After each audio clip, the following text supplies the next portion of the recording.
Well, I think we're good to go whenever y'all pull it up, so... Yeah, I would like to point out, too, real quick before we start, that Ferpy is not only an amazing level designer with a ton of cool Mario Maker levels and Mario World hacks, but also just an amazing TASer. And this is the latest, I think the latest creation of theirs. You just sit back and enjoy. It's going to blow your mind.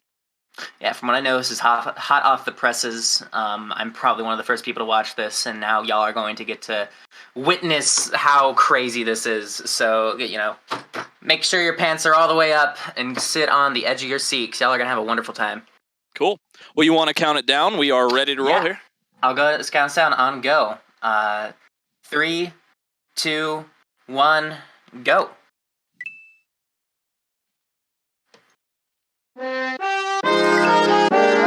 Whoa, hey, real quick. Wow. We got some big donations coming in. Kinfonte with $50. The ROM Hack Race community is the best community. Thank you all for hosting this tremendously fun race and being so accepting to all players, and of course running this great charity event, ROM Hack Love. Thank you so much. Troherg donates $69.69. I was going to get a new office chair, but medical medicine seems more important. Shoutouts to Mr. Mighty Mouse and Super Ben for great runs, and Mr. Mighty Mouse himself with a $300 donation. Thank you. $5 per death, 60 deaths. Keep this train going. Hey, you heard the man.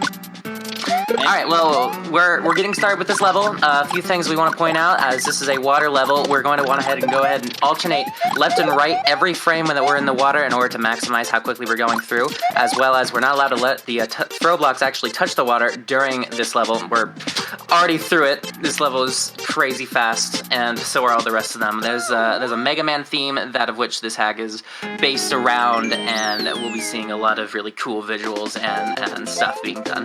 Next up, we're going into wind and tide stays, and I'll just be giving what I can give about this, but there's just so much in this hack that I've never seen done before in any other hack. It's just, there's so much going on. There's fish everywhere. It's somewhat underwater, but okay, these two chucks right here, the intended strat is actually to wait for the flame and then bounce off of it, but if you go off of the chucks and then keep on going, because the P-switch is still going, you can just land on the blocks and skip all of that. And right there, we went ahead and skipped the mushroom and didn't actually jump on the throw blocks or on the turn blocks where you're supposed to, which is actually supposedly pixel perfect, frame perfect. One of those perfect things, so they get to skip having to do that as well. And now we're just bouncing off of the Podoboo right here, going through the rest of the level right now, and going on the pipe. If you're not familiar with this is just such a difficult game. Morsel is, I'd say, probably one of the most feared makers in all of Kaizo. The Morsel's creations are just incredibly difficult. Only a few people have beaten this, and even less have beaten this game in one sitting. I think we're still in single digits for Elephant's clears, if I'm not mistaken. Tofu recently got it. Okay. Heading into this next one now. I'm trying to keep up with the notes while also being able to keep up with this run. It's so quick how fast this stuff is going on.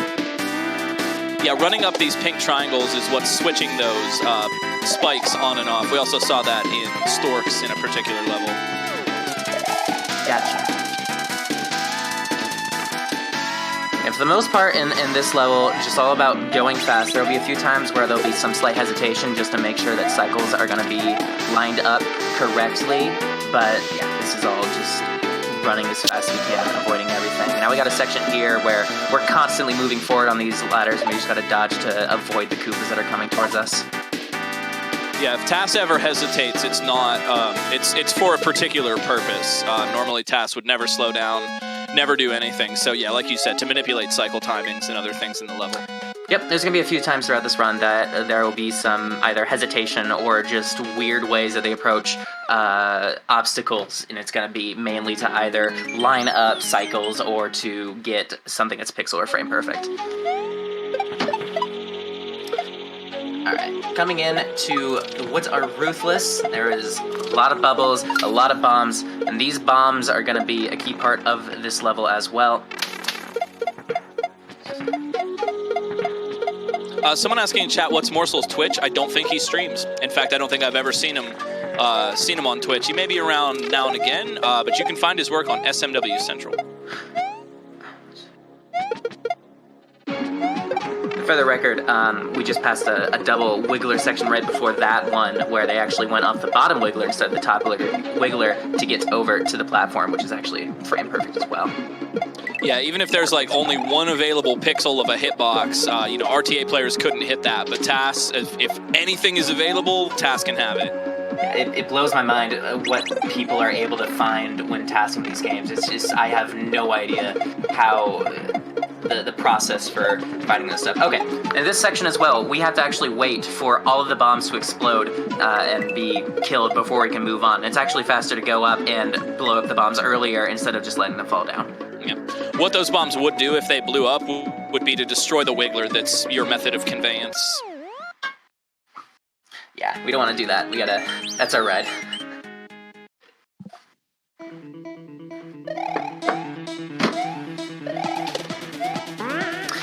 Now, these piranha plants, these piranha plants are going to be seen a few times in this hack.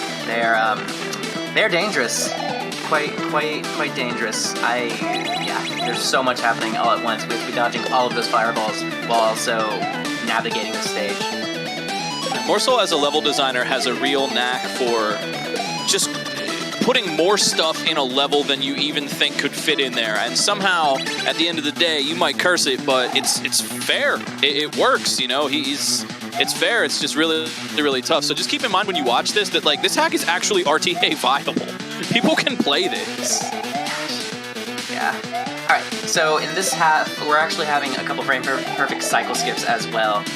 Right after the Paracoup, those red blocks right there, it is actually frame perfect to get off of those blocks and to jump over to make that jump. And then right there, spin jumping through those red blocks is also frame perfect to line it up so we don't get stopped. Oh, I love this section where you have to keep yourself, you have to get into the little holes that the blocks make or else you get squished. So much you have to be all paying attention and handling at the same time. So you have the blocks that are constantly switching, you have fireballs coming at you from every which way, the pipes constantly have piranha plants coming out of them. It's, oh my gosh. This is RTA viable. This can be done. So this is this level's a little bit of a flashback to Storks and the recent ROM hack race level that we had.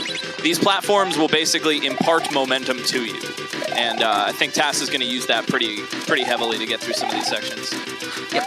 The landing on the actual platforms cancels your horizontal speed as well, so while maintaining speed, it really only requires us to touch the ground when we're making these jumps. Yeah, and look at that, the TAS using the platform speed to skip some of those obstacles with like pixel-precise positioning. Oh yeah, there's some stuff in this level as well. This really shows how precise these tasks can get as well, and with what jumps that would be possible in this that may not be possible otherwise.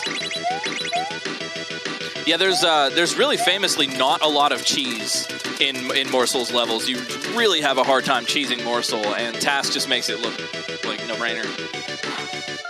It's like a no-brainer, and on top of that, there are times where I got stuff prepared, and I miss seeing what happens. It's just so quick. Alright, these bullies are fun. So when you get hit by these bullies, it actually sets your horizontal speed exactly to 64. And when you're at that speed, you can't really jump, but jumping it won't get you off the ground, but it'll help keep your momentum a bit. And so when you see this little spin dance happening on the ground, like right there, that's actually both jump buttons being alternated on, I think, every frame in order to maintain as much of that horizontal speed as it can. It's a little bit faster than sliding by itself.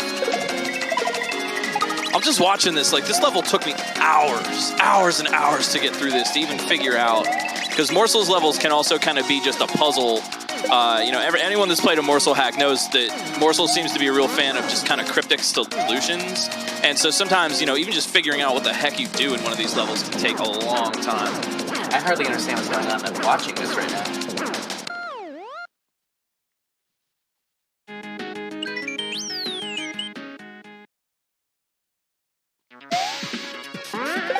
Alright, this level coming up has a really interesting skip that'll be starting in just a bit, I think.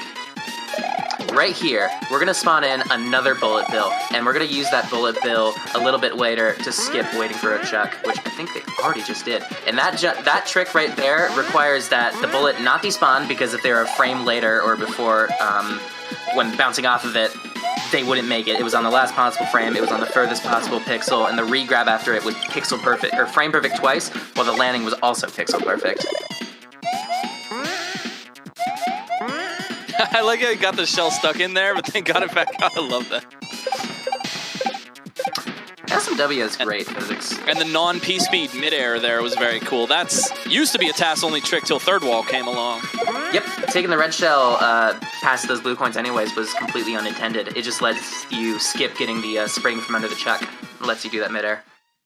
And then get the nice little corrupted sprite at the end too.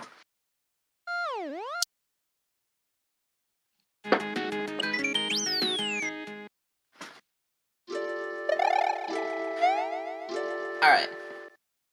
This level starts out a little bit of a can't move without that part you can't move. This part, platforms are going to be spawned in using L and R, I'm fairly sure, to move you around, but it's actually faster to move without the platform, so we want to minimize the amount of time that we're standing on these platforms and when we can actually just be going ahead at our max speed. Platform shredder. Yep, platform shredder.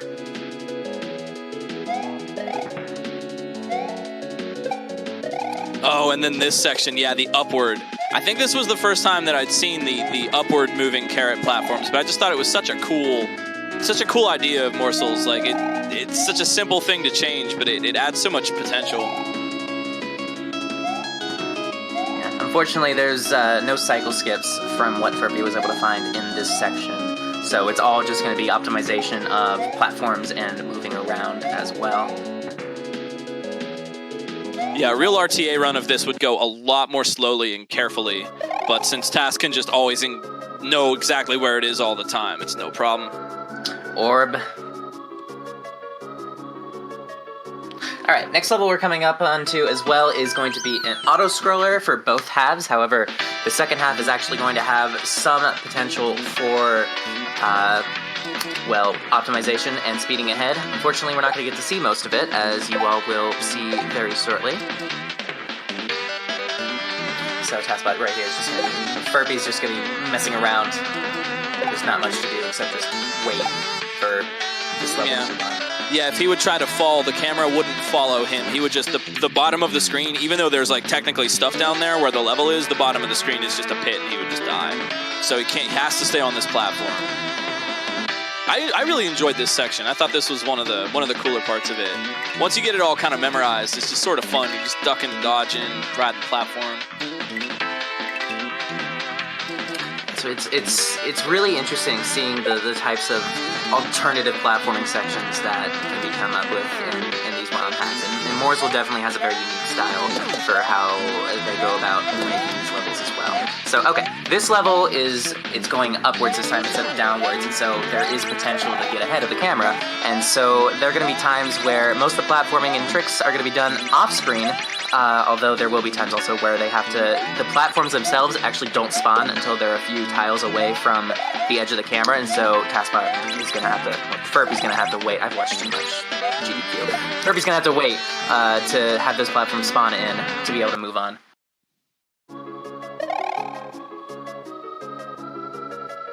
Nice. Orb again.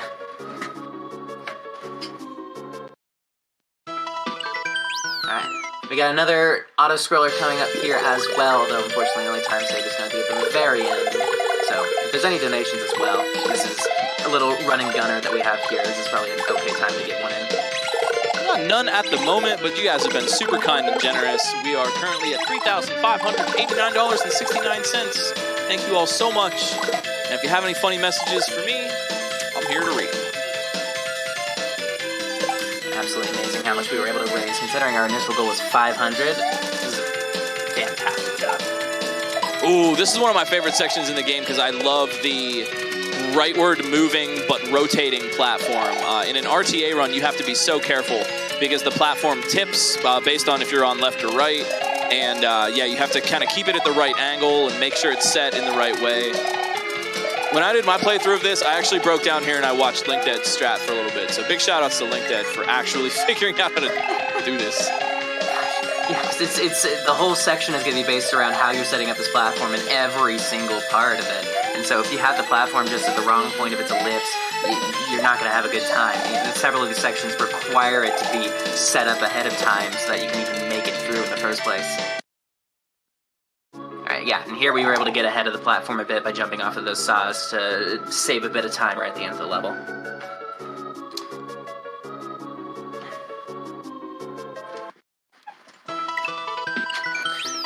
Next section coming up is next level coming up is like one of those 5 or 6 room castles with. We're here. Yeah. This is the level that I warn people about with this game. This level, that's a lovely spring midair, by the way. This level, I believe, took me 3 complete sessions. Also, I would turn my console off and start over every day. This is probably the craziest, most ambitious level I've ever seen. This has 4 separate rooms, so we just got through the first room. Each room has a boss. So imagine doing this RTA, right? You learn the room, you spend a long time learning the room, and then you get to this boss, and then the fire bars switch on you. Like, just getting to this boss takes forever. And this level, Shipsmade City, is actually comprised of 4 such rooms like this, and to beat the level, you literally have to do all of it. This is just, oh my word. If you can make it through this, you can make it through anything. Yeah, we're on the second section now. This is so much. It's amazing to me that this is tasked, let alone done RTA. But yeah, for here, second section, really the only thing that's possible for the skip is to hit the on-off blocks on the right there, just to save a bit of the cycle. There's not too much opportunity for time save. We got ourselves a boss bass right here, and we take it out super quickly too. Yeah, that is true. There's no midways before the boss, so if you get all the way through a room and then you die on the boss, then you go right back to the start of the room and do it again. Alright, so this level, this section of the level is based around the snake block we have here. What we have to be doing is we have to constantly be hitting these P-switches so we don't run out of the timer on it. And we want to minimize the amount of times that we have any horizontal movement in the snake block so that we can get through as quickly as we can. So it's the camera, I'm fairly sure, is based off the horizontal block. Now we gotta hit these little red switches on the side in order to help make the boss vulnerable. Well, there you go. Ah, now this room. Oh, this room. So these skulls are appearing at intervals directly above your head. They specifically target you. Whew! I don't remember this section of Kaizo Kindergarten. Yo, we've got $50 here from RB Pimlico. Well done to everyone that has run so far today. And who is this TAS person? Are they going to be in the blind race? Wow, they're good. I don't know, Ferpy, you want to be in the blind race?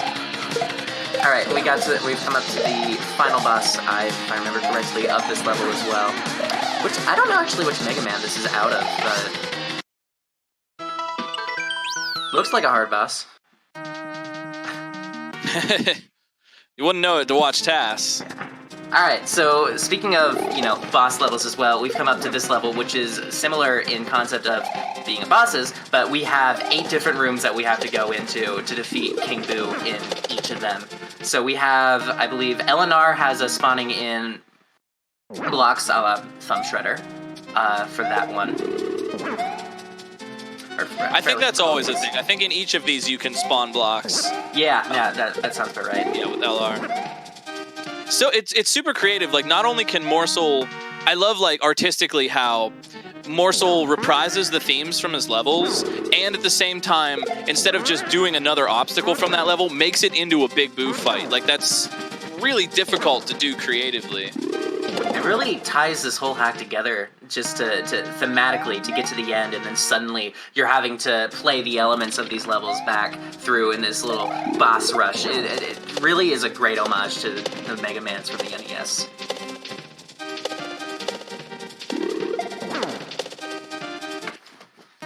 It's too bad you don't get any Boo powers once you beat him. Yeah, no, really, that would be nice, but we're going back to this, except we have to be using our throw blocks here to stop the bombs from exploding and killing our Wiggler, while also paying attention to where the King Boo is.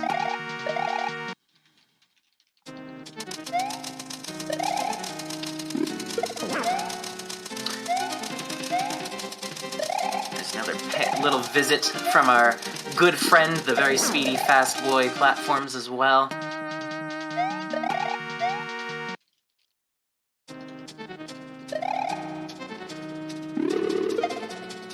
We got our callback to the Piranha level and the very many fireballs coming in through here. For the most part in these levels, the goal here to go as fast as possible is we want to have the throw block in the King Boo's hitbox as soon as it becomes available, or if it's off screen and can't be hit yet, as soon as it becomes able to be hit in the first place. Look at TAS showing off here, jumping between every single one of those baseballs. Normally you would want to just kind of run around in a loop and go in the pipe and loop back around, but TAS is just like, nah, I'm just going to go between every single baseball. You're telling me that's not how you did that in your run? Yo, Tofu better do that.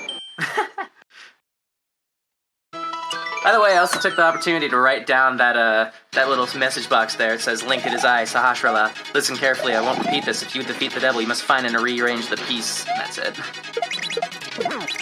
So we're on to the final boss here. I love this. It's like an auto-scroll dragon fight. So first we've got to just kind of stay alive and move through the section, and then later we get to actually fight the dragon.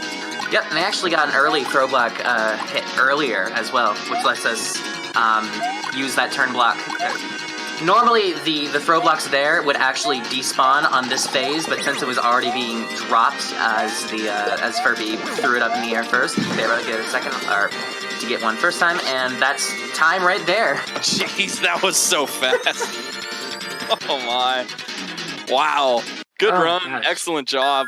That's it. That is Elephants and Snakes and Crocodiles. Shoutouts to Ferpy. If you like this, Ferpy has a lot of other TASs that are really, really good, and also makes a ton of really cool, made good levels in Mario Maker 1, and they also make a ton of cool Mario Maker 2 speedrun levels. Nobody has Ferpy's level design style, so big shoutouts to Ferpy for making this TAS for us. Definitely go check out their runs on YouTube as well. They're probably one of my favorite TASs, and I probably shouldn't be referring to the TASs when trying to figure out hacks, but they've definitely been useful for myself as well. Absolutely.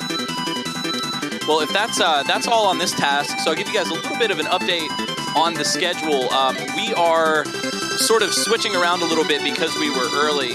It is 8:45, and that means it is time to get ready for the blind Kaizo race. We are doing our typical Saturday race just as part of the marathon tonight. That's open for everybody to sign up, and that will be happening very soon. So this is kind of not like a scheduled speed run, but if you're unfamiliar with ROM hack races, this is normally what we do.